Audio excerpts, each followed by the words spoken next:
সুপ্রিয় দর্শক, সবাইকে শুভেচ্ছা জানিয়ে শুরু করছি আমাদের আজকের স্বাস্থ্য শিক্ষা এবং চিকিৎসা বিষয়ক অনুষ্ঠান doctor Fazlul Haque colorectal hospital limited সুস্বাস্থ্য সারাক্ষণ অনুষ্ঠানে। আপনাদের সাথে আছি আমি ডক্টর শামীম আক্তার এবং আমাদের সাথে স্টুডিওতে উপস্থিত আছেন এ প্রজন্মের পাইলসের আধুনিক চিকিৎসায় অভিজ্ঞ চিকিৎসক ডক্টর আসিফ আল মাসক, consultant colorectal laparoscopy and laser surgeon, যিনি বর্তমানে কর্মরত আছেন ডক্টর ফজলুল হক কোলোরেক্টাল হসপিটালে।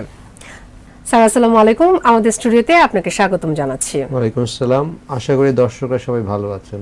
স্যার, আজকে আমরা কথা বলবো আইবিএস নিয়ে। আর প্রথমে জানতে চাচ্ছিলাম যে আইবিএস বলতে আমরা কি বুঝি? ধন্যবাদ আপনাকে। আইবিএস কথাটার মানে হচ্ছে ইরিটেবল বাউয়েল সিনড্রোম। এর মানে বেশিরভাগ পেশেন্টরা আমাদের কাছে যে সমস্যা নিয়ে আসেন, একটা হচ্ছে পেটে ব্যথা থাকে পেশেন্টের, পেটে মলের সাথে অনেক মিউকাস বা আম যায়, পেশেন্টদের বিভিন্ন ধরনের সাইকিয়াট্রিক সমস্যা থাকে, অনেকে বলে আমার অনেক টেনশন, ঘুম আসে না, টয়লেট ক্লিয়ার হয় না, টয়লেট ছোট ছোট মানে অনেকে বলে যে ছাগলের মতো এরকম টয়লেট বের হয়, যে অল্প অল্প করে বের হয়, টয়লেট ক্লিয়ার হয় না, পেটে ব্যথা করে এবং টয়লেট করার পরে একটু আরাম লাগে।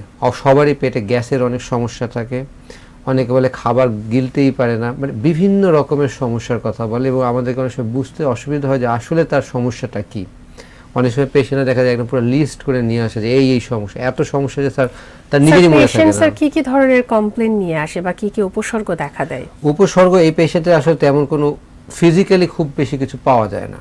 যদি আমরা কোনো পরীক্ষা নিরীক্ষা করি, লেটসে কোলোনোস্কোপি করলাম, কিছুই পাওয়া গেল না, আমরা দেখি যে পেশেন্টরা অনেকগুলি ইনভেস্টিগেশন নিয়ে আসে, 2-3 বার কোলোনোস্কোপি, 3-4 বার এন্ডোস্কোপি, সিটি স্ক্যান, আলট্রাসোনোগ্রাম, বিশাল রক্তের পরীক্ষা নিয়ে আসে, কিন্তু ফিজিক্যালি এইসব পেশেন্টের কোনো সমস্যাই পাওয়া যায় না এবং গঠনগতভাবে পেশেন্টের আসলে কোনো সমস্যা নেই।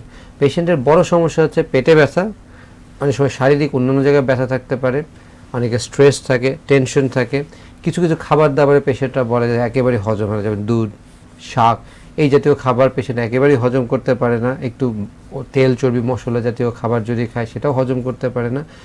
পেশেন্টরা বেশিরভাগ ক্ষেত্রে দেখা যায় যে একটা অনেকগুলি সমস্যা নিয়ে আসে এবং আমাদেরকে অনেক ডিফিকাল্টি ফেস করতে হয় আসলে তার সমস্যাটা কোনটা।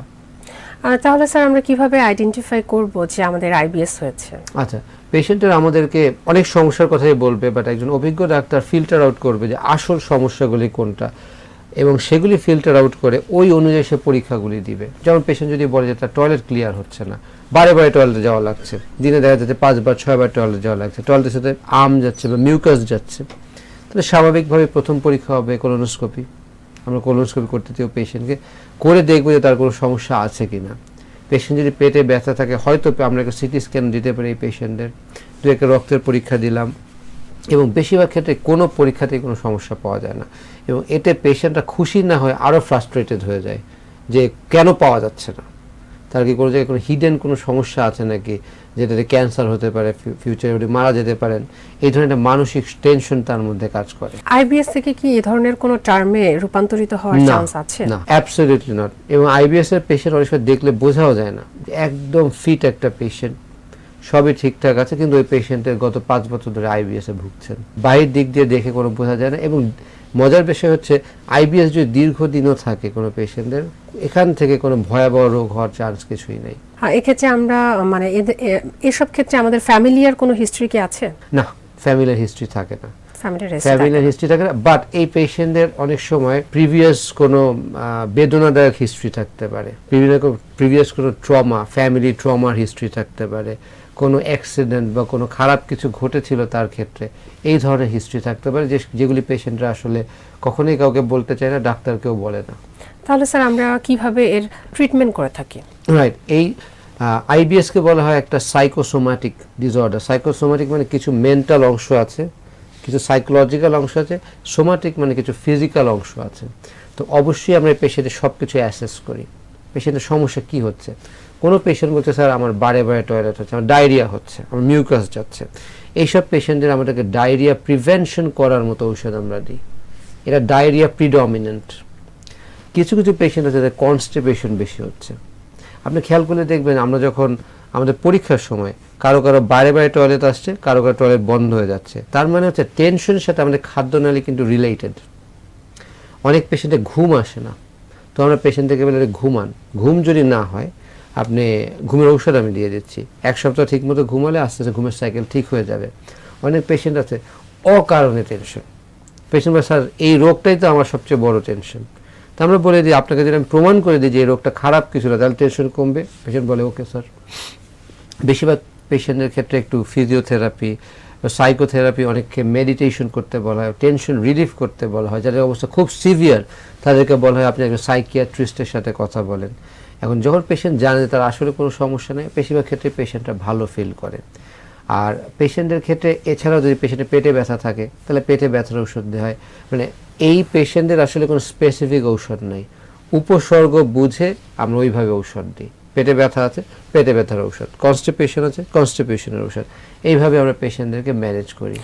খাদ্যাভ্যাস পরিবর্তনের কোনো দরকার হয় কি এইসব পেশেন্টের ক্ষেত্রে? ভালো কথা বলেছেন। এই পেশেন্টরা কিছু কিছু খাবারে খুব সেন্সিটিভ, বিশেষ করে আমরা দেখি 4 ধরনের খাবারে, যেমন শাক, লাল শাক, পুঁই শাক, কলমি শাক, এগুলিতে দূরে অলমোস্ট সবাই দুধ জাতীয় খাবার, যেমন দুধ চা, রুটি, যেমন আটা ময়দা তৈরি যে কোনো খাবার, রুটি, পিঠা, বিস্কিট আর ডাল, এই 4 ধরনের খাবারে বেশিরভাগ রুগীদের সমস্যা হয়। কারো কারো দেখা যায় অতিরিক্ত ভাজা পোড়া তেল চর্বি মশলার সমস্যা হয়। আমরা এইসব পেশেন্টদেরকে বলি এই খাবার কম করে খান অথবা অ্যাভয়েড করেন। স্যার, আমরা আইবিএস সম্পর্কে আরো বিস্তারিত জানবো, তবে একটি বিজ্ঞাপন বিরতি নিয়ে নিচ্ছি। দর্শক, অনুষ্ঠানের এ পর্যায়ে নিচ্ছি বিজ্ঞাপন বিরতি, সে পর্যন্ত সাথেই থাকবেন। দর্শক, বিরতিতে সঙ্গে থাকার জন্য ধন্যবাদ। আপনারা দেখছিলেন doctor Fazlul Haque colorectal hospital limited সুস্বাস্থ্য সারাক্ষণ। স্যার, আমরা কথা বলছিলাম যে খাদ্যাভ্যাসের যে ব্যাপারটা আইবিএস এর ক্ষেত্রে, মূলত খাদ্যাভ্যাসের মধ্যে এই 4 ধরনের খাবারই ইম্পর্টেন্ট।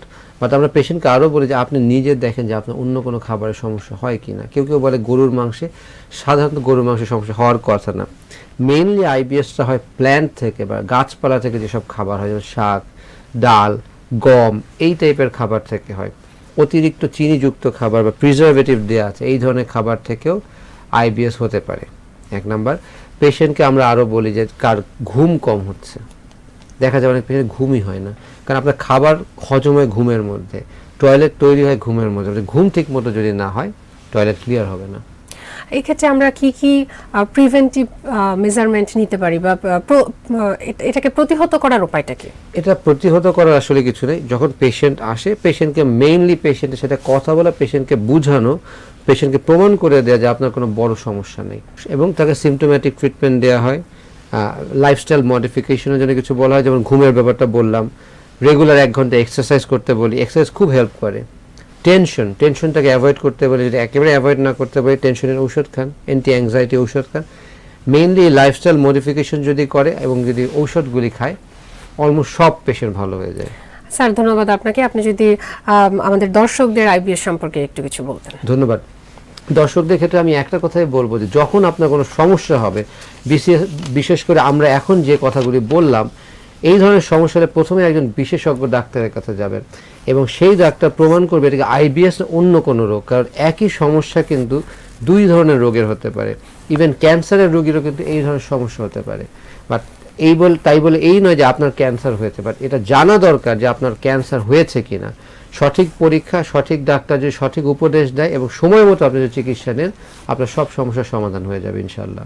স্যার, আপনি একটি বই সম্পাদনা করেছেন পাইলস, কোলন ক্যান্সার এবং ফিস্টুলা নিয়ে, যদি এ সম্পর্কে দর্শকদের কিছু বলতেন।